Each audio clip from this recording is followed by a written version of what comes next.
कई बार ऐसा होता है कि हम भी ट्राई करना चाहते हैं कि चलो हम भी चलते, इतना अच्छा पैसा है, जाते हैं, वो कुछ पैसे लेते हैं हमसे, वही 1-2 हज़ार कि हाँ हम आपको सिखाएंगे, ये करेंगे वो, फिर हमें वो 3-4 दिन की ट्रेनिंग देते हैं और उसमें ना कई लोगों को नहीं पता चलता, बट वो ना पूरे माइंड को हमारे इधर से उधर कर देते हैं। हमें बहुत सारा पैसा दिखाते हैं कि इतना पैसा है, क्या करोगे बताओ, बंगला खरीदोगे, क्या खरीदोगे, जबकि खुद उनके पास कुछ नहीं होता है। ज़्यादा से ज़्यादा एक मोटरसाइकिल होती है बस, उसमें ही वो भी आप ही के पैसों से खरीदी होती है। हाँ, और कहते हैं कि देखो मैंने ये टारगेट बनाया, मैंने ये अचीव करा, आप क्यों नहीं कर सकते हो, बस 1 साल दे के देखो, ये करके देखो, ऐसे करते हैं। और एक बार जब इंसान इस चीज़ में जाता है तो फिर उसको तो फ्रॉड ही लगता है सब चीज़ की, हाँ फ्रॉड है। आपने कभी ऐसा ट्राई किया? हाँ मैंने किया है। आपने कितने पैसे दिए थे? मैंने दिए थे 500 रुपये। उन्होंने बोला कि ट्रेनिंग होगी, सब वापस हो जाएगा अगर ये सब हुआ तो। मैंने कहा चलो सही है, कौन सा ज़्यादा ही लग रहे हैं। फिर उन्होंने 4th डे बताया कि आपको 50,000 की शॉपिंग करनी है, फिर आप एक लेवल पे आओगे, उसके बाद आपको लोगों को पकड़ने हैं। अब लोग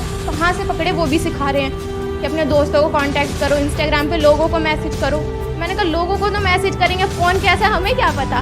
फिर कहेंगे आप ऑटो से जाते हो, वहाँ पे हाय हेलो करो, उनसे रिलेशन बनाओ और उनको उसमें घुसाओ। ये जो इस तरह के कोर्सेज कराते हैं, डिजिटल मार्केटिंग, ऑनलाइन मार्केटिंग या ऑनलाइन पैसे कमाने के तरीके, उसमें से 100 में से 99 फ्रॉड है। इस बात को लिख करके रख लो। तो चैलेंज ये नहीं है कि पैसा कमाया जा सकता है या नहीं कमाया जा सकता है, चैलेंज ये है कि जेन्युइन कौन है और फ्रॉड कौन है। पहले तो एक बात को मेरी अच्छे से समझ लो कि जो आने वाले 10 साल हैं उसमें कुछ ऐसा होने वाला है जो पिछले 100 सालों में नहीं हुआ है। और जहां तक आपके जो पेरेंट्स हैं या फिर आपके रिलेटिव्स हैं या आप खुद हो, जहां तक नहीं देख पा रहे हो, एआई की दुनिया में कुछ ऐसा हो रहा है which is beyond your wildest imagination. Daily कुछ नया हो रहा है और इतनी तेजी से हो रहा है, जिसकी कोई हद नहीं है। आने वाले टाइम में बहुत सारी जॉब्स जो आज की डेट में है वो फ्यूचर में नहीं रहेगी। इस बात को समझ लो अगर समझ सकते हो। अब मैं बताता हूँ मैं फ्यूचर को किस तरीके से देख रहा हूँ, या फिर अगर मैं आप लोगों की जगह हूँ तो मैं क्या करूँ। नंबर 1, मैं अपना टाइम वेस्ट नहीं करूँगा, क्योंकि ये जो टाइम है ना आप लोगों का, ये सबसे प्रेशियस है पूरी लाइफ में। अभी आपका दिमाग खुला हुआ है, आप कुछ भी नया बड़ी जल्दी सीख सकते हो। जैसे से एज बढ़ेगी आपके लिए कुछ भी नया सीखना, या नया सीखना तो बहुत दूर की बात है, नए आइडियाज को एंटरटेन करना ही बहुत मुश्किल हो जाएगा। अगर मेरी बात समझ नहीं आ रही तो जाकर के अपने पेरेंट्स को देखो, उनसे जाकर के किसी भी नई चीज के बारे में बात करो, वो एकदम से घबरा जाएंगे इन मेजॉरिटी ऑफ द केस, और वो कहेंगे नहीं नहीं ये सब बेकार होता है, बिना समझे। मैं ठीक कह रहा हूँ गलत कह रहा हूँ, कितने मेरी इस बात से एग्री कर रहे हैं? तो ये आपकी लाइफ का गोल्डन पीरियड है, डोंट वेस्ट इट। अगर आप ये सोच रहे हो कि पास में जैसा होता आया है कि मैं ये डिग्री लूंगा या लूंगी, उसके बाद में मेरी यहां पर जॉब लग जाएगी, उसके बाद में लाइफ सेट है, तो इस गलतफहमी से जितनी जल्दी हो सके बाहर आ जाओ। आने वाले टाइम में जो मीडियोक्रिटी है उसके लिए जगह नहीं बचने वाली है कॉर्पोरेट वर्ल्ड में। तो बहुत सारे लोगों की जॉब जाने वाली है। कौन होंगे वो लोग? जो मीडियोकर हैं इन द सेंस कि वो अपने आप को अपडेट नहीं कर रहे हैं टाइम के साथ साथ, कि 5-10 साल पहले बस कॉलेज से एक डिग्री ले ली है, अब जॉब लग गई है, अब वो कहते हैं लाइफ सेट है। ये जिनकी लाइफ सेट है ना, उनकी लाइफ ऐसी हिलने वाली है कि उन्हें खुद भी नहीं समझ आएगा कि हुआ क्या। कितने मेरी इस बात को मानते हैं कि अगर आप अपने काम के लिए, जो भी आप काम कर रहे हैं, उसके लिए चैट जीपीटी सिर्फ एक टूल नहीं है, ऐसे और भी बहुत सारे टूल्स हैं। अगर उन टूल्स को आप यूज करते हैं तो अपनी जो प्रोडक्टिविटी है उसको बहुत बढ़ा सकते हैं। तो जब आप अपनी प्रोडक्टिविटी को बढ़ा सकते हो 10 गुना से, तो 10 लोगों का काम एक इंसान कर सकता है। तो अगर मेरी एक आईटी कंपनी है और वहां पर 1 लाख लोग काम करते हैं और वो काम 10,000 लोग कर सकते हैं, तो मैं बाकी 90,000 का क्या करूँगा? निकाल दूंगा। तो 90,000 लोगों का क्या हो? या तो अपनी स्किल्स को उनको अपग्रेड करना पड़ेगा या अपनी लाइन को चेंज करना पड़ेगा। मैं कह रहा हूं, देखो मेरी इस बात को ना गांठ बांध लो, आने वाले टाइम में मीडियोक्रिटी नहीं चलने वाली है, मशीन्स का जमाना आने वाला है। और जिसको मशीन्स को यूज करना आता होगा उसका जो आउटपुट है वो और लोगों के कंपैरिजन में बहुत ज्यादा होगा, और वो इंसान कंपनीज के लिए, कॉर्पोरेट्स के लिए बहुत वैल्यूएबल होगा। अगर आप जॉब करते हैं, तो अगर बिजनेस करते हैं तब भी अगर आपको मशीन्स को यूज करना आता है तो आपके पास में एक एज होगा in comparison to your competitors. तो आप इसको अवॉइड नहीं कर सकते, इससे भाग नहीं सकते, ये तो सीखना ही पड़ेगा। तो अगर मैं आपकी जगह होऊंगा तो मैं क्या करूंगा? अपना टाइम वेस्ट नहीं करूंगा, नंबर 1। नंबर 2, अपने टाइम को कहां यूटिलाइज करूंगा? जो भी कुछ नया हो रहा है एआई की दुनिया में, वो सब कुछ सीखने के लिए वहां पर अपने आप को बिल्कुल अपडेटेड रखूंगा। डेली कुछ नया आ रहा है, नए नए अपडेट्स आ रहे हैं एग्जिस्टिंग जो एआई एप्लीकेशंस है उनमें, और डेली नई नई ऐप्स आ रही हैं। तो you need to be updated.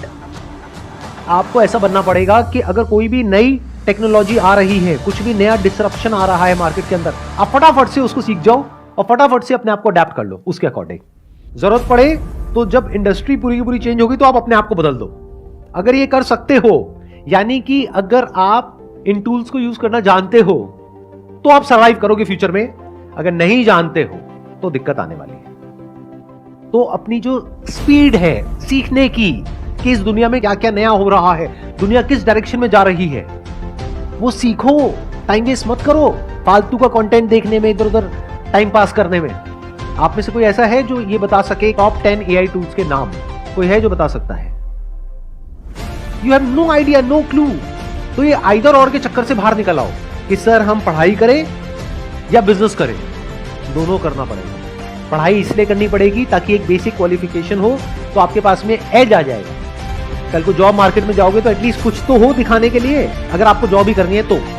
लेकिन साथ साथ में बिजनेस इसलिए करना पड़ेगा क्योंकि बिजनेस का मतलब क्या होता है? कुछ क्रिएट करना। तो यू नीड टू अंडरस्टैंड कि अगर आपके पास में कुछ भी नहीं है, यानी पैसा नहीं है, रिसोर्सेज नहीं है, कुछ नहीं है, और आपको बोल दिया जाए सर्वाइव करो, क्या कर सकते हो सर्वाइव? अगर कर सकते हो तो कह सकते हैं कि हाँ, अब आप अंदर से एक एंटरप्रेन्योर हो। अब चाहे जॉब करो चाहे बिजनेस करो, उससे फर्क नहीं पड़ता है। आप एक क्रिएटर हो। And when I'm talking about creator, I'm not talking about YouTube creators. I'm saying someone who can solve a problem or make lives better of other people in some way, जिसके लिए वो लोग पैसा देने को तैयार हो जाए, उसको एक क्रिएटर बोलते हैं। फॉर एग्जाम्पल, अगर मैं अभी आपकी एज में हूं, यानी मेरी एज है मान लो 18 साल, अब मेरे आगे एक चैलेंज है, मैं क्या करूं? जॉब की भी तैयारी करनी है, तो क्या उसको छोड़ दूं?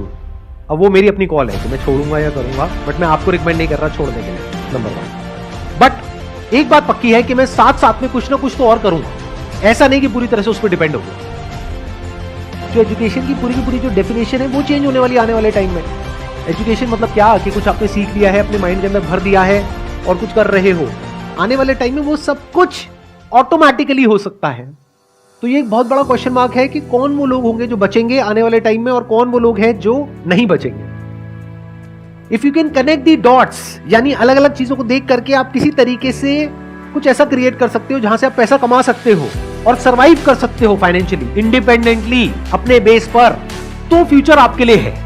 लेकिन अगर आप कहते हो कि मैं तो सिर्फ इस डिग्री के बेस पे सरवाइव कर सकता हूं, तो आने वाले टाइम में उस डिग्री की इतनी वैल्यू नहीं रह जाएगी। इस स्किल की वैल्यू होगी जिसकी मैं बात कर रहा हूं, यानी कि कुछ अलग अलग हो, उसको जोड़ दिया जाए और कुछ ऐसा क्रिएट कर दिया जाए कि जहां से पैसा कमाया जा सके। फॉर एग्जाम्पल, आज हर दूसरा इंसान यूट्यूबर बनने के बारे में सोच रहा है। तो यूट्यूब में जो सबसे हाई पेइंग जो सेक्टर है वो है BFSI सेक्टर, यानी banking, finance, securities and insurance.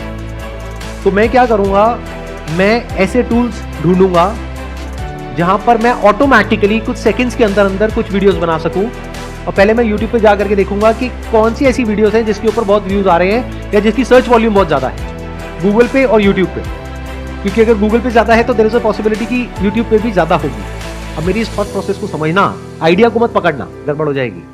Idea को पकड़ोगे फिर वही बंद दिमाग की तरह कॉपी करने लग जाओगे। लेकिन अगर थॉट प्रोसेस को समझोगे तो कुछ भी कर जाओगे। एक प्रैक्टिकल एग्जांपल दूं, एक वेबसाइट है by the name of pictory.ai, जहां पे आप टेक्स्ट इनपुट करोगे और वो उसको वीडियोस में कन्वर्ट कर देगा कुछ सेकंड्स के अंदर अंदर। ये काम करने में यूजुअली 2 से 4 दिन लगते हैं। तो क्या यहां से आपके दिमाग में कुछ आ रहा है या नहीं आ रहा? अगर आ रहा है तो कह सकते हैं कि आप एक प्रॉब्लम सॉल्वर हो, आप एक क्रिएटर हो, आप क्रिएटिव हो।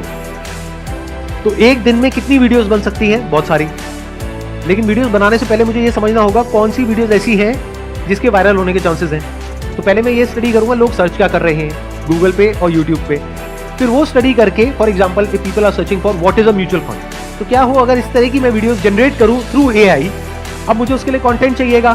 कंटेंट राइटिंग स्किल्स मेरी इतनी अच्छी नहीं है, मेरी इंग्लिश इतनी अच्छी नहीं है। मान लो मैं हिंदी मीडियम स्कूल से पढ़ा, मैं क्या करूंगा, चैट GPT पे जा करके लिख दूंगा what is a mutual fund, what are the benefits of investing in a mutual fund. तो चैट GPT पूरा का पूरा मेरे को टेक्स्ट दे देगा। उस टेक्स्ट को मैं रन करूंगा पायरेसी के लिए कि कहीं किसी तरीके से किसी के राइट्स वायलेट तो नहीं हो रहे हैं, ऐसी भी कुछ वेबसाइट्स हैं। तो जब मैंने चेक कर लिया और मुझे ये श्योरिटी आ गई कि किसी के राइट्स वायलेट नहीं हो रहे हैं, उस टेक्स्ट को ले जा करके मैं एंटर करूंगा पिक्टोरी में। वो एक पूरी की पूरी वीडियो जनरेट कर देगा कुछ सेकंड्स के अंदर, जिसको मैं यूट्यूब पे अपलोड कर सकता हूं। लेकिन यूट्यूब अब क्या कर रहा है वो भी मैंने पढ़ा कि वो जो AI वॉइसेस हैं, जैसे ही YouTube पकड़ लेता है कि इसमें AI की वॉइस है, तो YouTube का एल्गोरिथम उसको या तो ब्लॉक कर देता है या इतना तेजी से प्रमोट नहीं करता है। तो मुझे इस प्रॉब्लम का भी सोल्यूशन निकालना है। तो मैं क्या करूंगा, YouTube म्यूजिक लाइब्रेरी में जा करके जो YouTube का कॉपीराइट फ्री म्यूजिक है वो निकाल करके उसके बैकग्राउंड में उसको लगा दूंगा। तो मैंने क्या किया, अलग अलग जगह से अलग अलग टूल्स को यूज करके कुछ ऐसा क्रिएट कर दिया जो बहुत ही कमाल का है और जिसकी मार्केट में नीड है।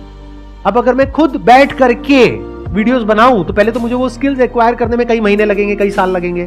उसके बाद एक एक वीडियो को बना के डालने में 2-4 दिन, 5 दिन, 10 दिन लग जाएंगे।